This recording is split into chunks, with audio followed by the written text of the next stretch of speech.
When Riya and her parents moved into the old house, it felt like a bargain too good to be true. The house was large, silent, and strangely cold.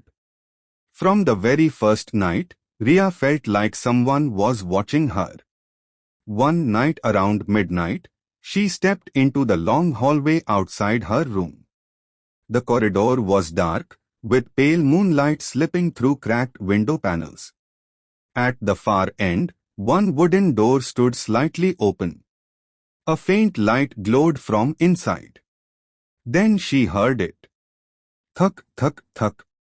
A slow knocking sound from within the room. Her heart pounded as she walked closer. The door creaked open, revealing a dusty storage room. Inside, covered in sheets and cobwebs, stood an old antique mirror. Riya slowly approached it. Her reflection stared back at her. For a moment, everything was normal. Then the reflection smiled.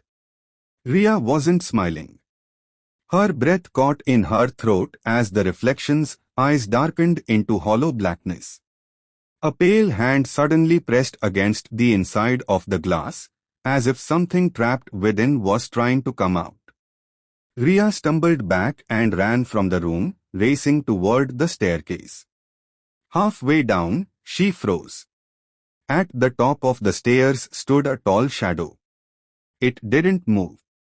It didn't breathe. It simply watched. The lights flickered once. And the shadow was gone. That night, she dreamed of a forest covered in thick fog. Twisted trees surrounded her. Between them stood a tall figure with glowing white eyes. It didn't move, but she could feel its presence pulling her closer.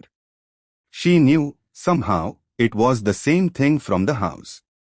The next day, while exploring the property, Riya found an old classroom hidden behind the house. The walls were cracked, desks overturned, and dust covered everything.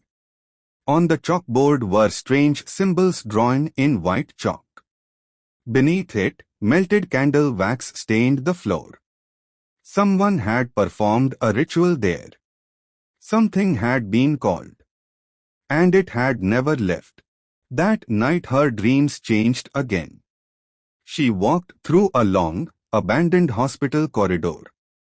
A wheelchair stood alone in the center. The fluorescent lights above flickered softly.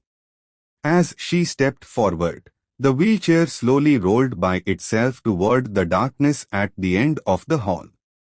And there, waiting in the shadows, were two glowing eyes. The next morning, Riya's parents found her bedroom empty. The house was silent once more. The storage room mirror was cracked down the center. And written across it, in uneven letters, were the words,